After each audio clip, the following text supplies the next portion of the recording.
रहीम। आज मेहमानों का दूसरा दिन है। मेरे पास तो मुफ्ती अब्दुर्रहमान अजीम अब्बासी हैं, जो इन्हें ये इलाका बहुत पसंद आया है। नक्याल के मज़ाफ़ात के ये गाँव और मुख्तलिफ जगह जिन जिन जगहों पे हम घूमे हैं बहुत पसंद किया इन्होंने। अच्छा, इन्होंने एक चीज़ जो नोट की, जो हमारे कश्मीरियों के लिए तो नई नहीं है। एक तो इन्होंने ये चीज़ नोट की है, अगर आप उधर अपने कैमरे से दिखा लें कि हद निगाह तक इलाके, खेतियाँ, वो पैलियाँ खाली पड़ी हुई हैं, वो बेआब हो गया है, यानी उनमें कोई खेती बाड़ी हो नहीं रही, ना लोगों की ज़रूरत है। क्योंकि कश्मीरियों को आटा अल्हम्दुलिल्लाह वाफर मकदार में मिल जाता है, तो आटा पाकिस्तान से आता है, तो यहाँ फिर कुछ ज़रूरत ही नहीं है। और हमें अगर ज़रूरत हो तो यहाँ बड़े पैमाने पर फसलें पैदा की जा सकती हैं। अच्छा, दूसरा मुफ्ती साहब ने कोई चीज़ जो नोट किया है, क्योंकि इन्होंने डडियाल, चकसवारी, मीरपुर, उसके बाद फात समानी वगैरह में भी ये काफ़ी इन्होंने इलाके जो है विज़िट किए, तो इन्होंने एक चीज़ नोट की है कि यहाँ मकान कश्मीरियों के, इस हमारे गांव में अभी आधे से ज़्यादा मकान खाली है हमारे गांव में। अच्छा। ये जो हमारा गांव, ये सामने जितने आपको मकान नज़र आ रहे हैं ना, जी। आधे से पूरे मैं आदाद शुमार के साथ बता रहा हूँ आपको कि आधे जो मकान है वो लोग कोई बच्चों को पढ़ाने के सिलसिले में, कोई रोज़गार की वजह से, क्योंकि यहाँ तालीमी इदारे सिर्फ वो असातिज़ा को तनख्वाहें देने के लिए हैं, बाकी उनमें तालीम नाम की वहाँ कोई चीज़ नहीं। जो हेल्थ के मराकज़ हैं, वो जो तिब्बी महकमा तिब के मुलाजमीन हैं, उनको सिर्फ तनख्वाह देने के लिए हैं।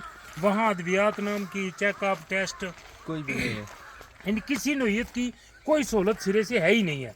यानी अस्पताल हैं, डॉक्टर हैं, कोई कोटली बैठा हुआ है, कोई मीरपुर बैठा हुआ है, कोई हत्ता कि हम वो लोग हैं कि हमारे कुछ मुलाजिम बैरून मुल्क हैं और वो यहाँ से तनख्वाहें लेते हैं। हाँ जी, ऐसा भी है, बिल्कुल। मैं आपको नाम लेके मिसाल बता सकता हूँ।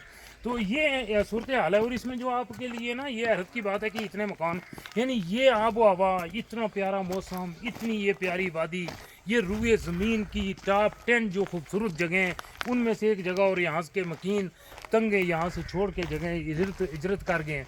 तो ये आधे से ज़्यादा जो मकान खाली हैं, इस पे जो आप कुछ कहना चाह रहे थे मुफ्ती अब्दुर्रहमान अजीम अब्बासी।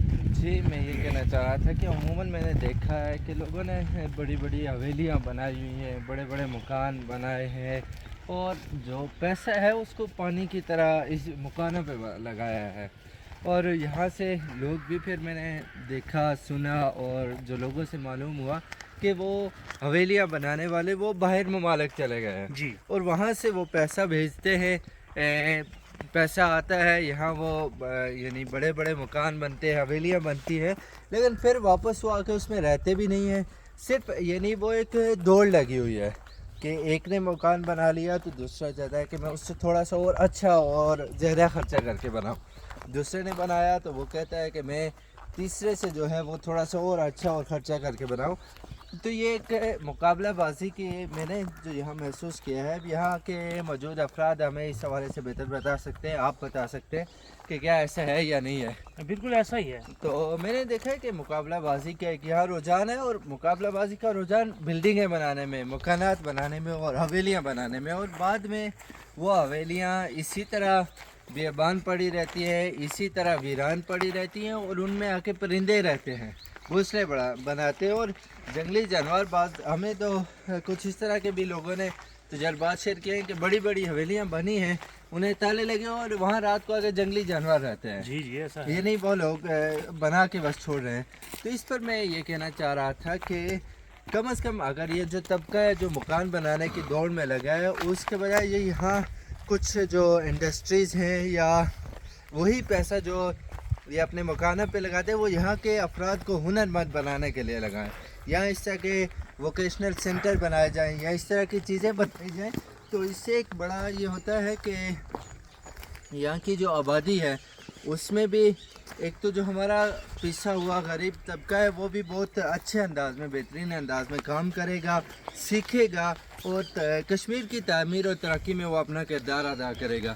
इसी तरह एक और चीज़ जो अब तो तकरीबन मेरा ख्याल है कश्मीर से मालूम ही होती जा रही है, वो ये है हाथ से जो दस्तकारियाँ की जाती थी और ये चीज़ें थी। मैं समझता हूँ इसकी अगर इंडस्ट्री लगाई जाए तो इसका इतना स्कोप है कि जिसका कोई अंदाज़ा नहीं है, कि वही पैसा जो आप मकान बनाने पे लगाते हैं, वही पैसा जो आप मुकाबले के उस दौड़ में लगाते हैं, उसको इस तरफ मुंतकिल किया जाए। बस ये है कि अपने ज़हनी उस रुझान को तब्दील करने की ज़रूरत है। आप पैसे का जो مصرف ہے جو اس کے لگانے کی جگہ ہے وہ تبدیل کریں تو کچھ شک نہیں ہے کہ یہ کشمیر چند ہی سال کے عرصے میں جو ہے نا ایک بہترین معاشی اعتبار سے بھی اور ہر اعتبار سے خود کفیل کشمیر ہوگا.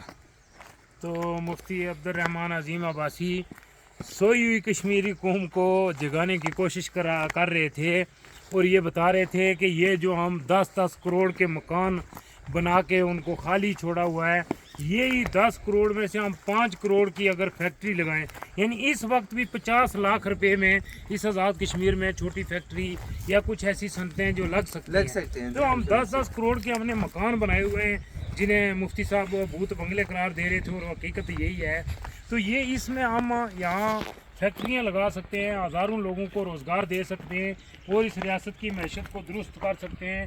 اور یہ جو حد نگاہ تک ہمارے علاقے، اگر اس طرف آپ کیمرہ گھما کے دکھائیں پورا جہاں تک دکھا سکتے ہیں کہ یہ حد نگاہ تک جو یہ علاقے خالی ہیں، یہ ان علاقوں میں اگر ہم یہاں بکریاں پالیں، بھیڑیں پالیں، تو یہ بھیڑ اور بکریاں پالنے کے لیے نا ہم تو یہ بھیڑ بکریاں پال کے ہم اس علاقے کی معیشت کو یعنی درست کر سکتے ہیں، لوگوں کو روزگار دے سکتے ہیں.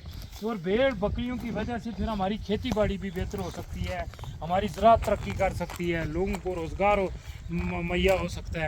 تو یہ کام کرنے والے سارے ہیں اور لیکن پتہ نہیں کیوں ابھی اس قوم کو نہ اس کی ضرورت ہے اور نہ اس پہ توجہ دے رہے ہیں اور نہ ہی یہ سب سے بڑی بات کہ شوق ہے کہ جو بندہ بیرون ملک لے کے 10 کروڑ مکان پہ لگا سکتا ہے وہ کیوں نہ 2 کمرے کا مکان بنا لے اور وہ 9 کروڑ روپے کی فیکٹری لگا لے جس کے لیے معیشت بھی ترقی کرے اور اس کے اثاثے بھی بنے. تو یہ ایک بہرحال بات تھی مفتی صاحب جس پہ توجہ دلا رہے تھے. وما توفیقی الا باللہ.